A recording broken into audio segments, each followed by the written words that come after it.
Hello? Hello po. Hi, Hello? Miss Fighter, age Hello 23. po. Yan, si Katrina. Oh. Katrina! Ayan, anong confession mo tonight? Sana, medyo juicy. Oh. Yeah, kasi andito na ako para ma-finish line ko na itong akin. Naano ako sa namin sa letter sender. So, anong pwede mong i-share para Anong confession makatulong mo? ka sa akin? Hello po. O maglilinis ka muna ng bahay dyan. Ito na po. Tatapusin mo muna yung mga hugasin mo. Ayun. Ayan po, magkakwento na po. Ito po kasi, DJ Mochi, yung best friend ko po ay sinat siya nung ex ko po na inaaya siya na parang kumain sa labas. And parang inaaya po siya na kain daw. Although, alam naman po ng ex ko na best friend ko siya and kaklase ko din siya ng college po. Then, mga 2 weeks din po siyang kinukulit na lumabas sila and parang napuno na po yung best friend ko na isumbong na sa akin. Then, one time po, parang hinila niya ako noon na sa room namin sa college po. Then, sabi niya, Be, sa akin yung ex mo. Alam ko daw, nag-aaya kumain sa labas, coffee daw, gano'n. Tapos nagpakita po ng screenshot na yun nga po, inaaya nga daw po siya. Then, may part na doon na siniraan niya ako sa best friend Best ko friend na mo? parang, lumayo ka dyan, gito, Ay, ganyan. ano ba yung bading ba ugali niya. Hindi ko po sure, pero ayun nga po. After nung revelation ng aking best friend, ayun nga po, after ng dismissal namin, inuntahan ko kagad siya sa bahay nila. Like, kahit po nandun yung parents niya, I don't care. Basta, ayun po, sinugod ko siya dun sa kwarto niya at ayun nga po, pinagsisigawan ko siya. Tapos, nagpakita din ako ng screenshot na, yan yung mga pinagsasabi mo sa akin, ganyan. Tapos, so sobrang gigil ko po nun, umaiyak na din po ako nun. So sobrang gigil ko. May injury po siya nun. Pinagsuntok ko yung injury niya na makabawi man lang. Yan, tama yan. O, tapos? Tapos ayun nga po, parang inaano ko, hindi niya maano talaga kasi na-corner na po siya eh. Tapos ayun po, parang narinig din po nung parents niya na umiyak ako tapos sumisigaw po. Tapos ayun, hindi naman siya kinampihan ng parents, although po, tama naman sa part ko po, pero parang nakonsensya din po ako after na parang binugbog ko siya, na binugbog ko yung injured niyang paa, na hindi pa naman po talaga sobrang gumagaling. Pero deserve naman po, deserve. Binugbog yung paa. Yung Opo, injured baka niya, gantiman baka. lang po.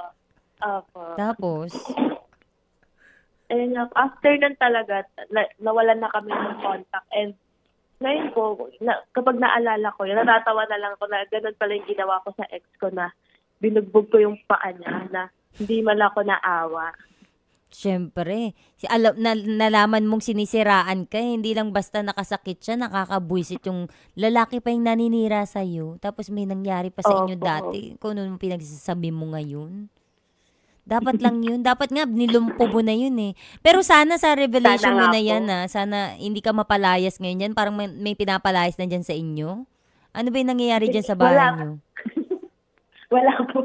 Mga nagdadabog lang po. Nagdadabog lang. So parang normal sa inyo yung pagdadabog, no? May nag-aaway ba dyan? Baka yan na Opo. lang ang aminin mo sa amin na ang nanay tatay mo ngayon ay maghihiwalay na.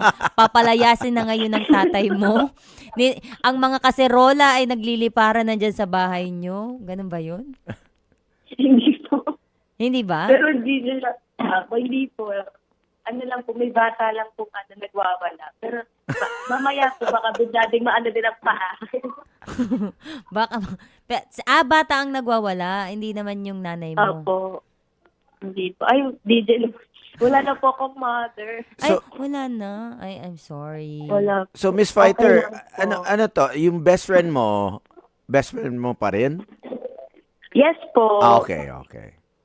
Oo naman, wala namang sala sa kanya yung best friend niya. Ang may kasalanan Oh, talaga yung ex niya. yung ex niya. Saludo sa best friend mo kasi talagang best friend kayo, wala talagang tinatago. At saka hindi siya nantatalo ng best friend, di ba? Mabuhay ang mga best friend na loyal. Yes Ayan po, na, papalayasin na Mahal talaga. na mahal ko siya. O Ayun po. kung nakikinig yung ex mo ngayon, sabihin mo sa kanya na Oh. mas nagtagal kami ng best friend ko kaysa sa'yo. Buti na lang hindi ko pinagpalit. Oh, di ba? Dapat yun palang best friend Yes mo ang po. nagsasabi. Deserve mong magulpe. ma-injure ng paa. Yeah. Hindi lang paa.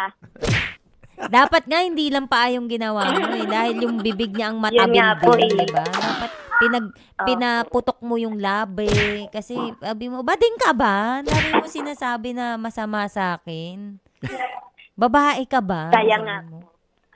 Dami mong Bading. Oo. So, tapos pagkatapos nun, nung binugbog mo siya, nakalakad pa siya. Hindi ko na po sure kasi umalis din na din po ako after. After ko lang siyang mabugbog ang paa. Sana binugbog mo na lahat talaga. Ano ba Pati siya, yung basketball niya, player? Batuta. Hindi po. Yun nga po ang aking regret. Bakit po ako pumatol sa mas maliit sa akin. Ha? Mas maliit sa'yo yung ex mo? Anong height mo? Yes po. 5'4" po. Matangkad ka pala. 5'4"? Matangkad yun? Matangkad yun sa babae. Ano ka ba? 5'4". Pero Ang ex mo? 5'1". Ano po? 5 flat. 5 flat? Kasing laki ko yung ano niya. Kasing laki ko yung Oh. boyfriend niya. Maliit talaga, di ba? Maliit. Ang liit. Ang liit Well, ko. hindi naman sa laki yun eh. Ay, hindi naman. Pero ang ano ba, yung sa taas sa pagitan ng mga legs niya, maliit din ba? Opo, maliit. Ano ba naman yan? Bakit ka ba pumapatol sa ganyan?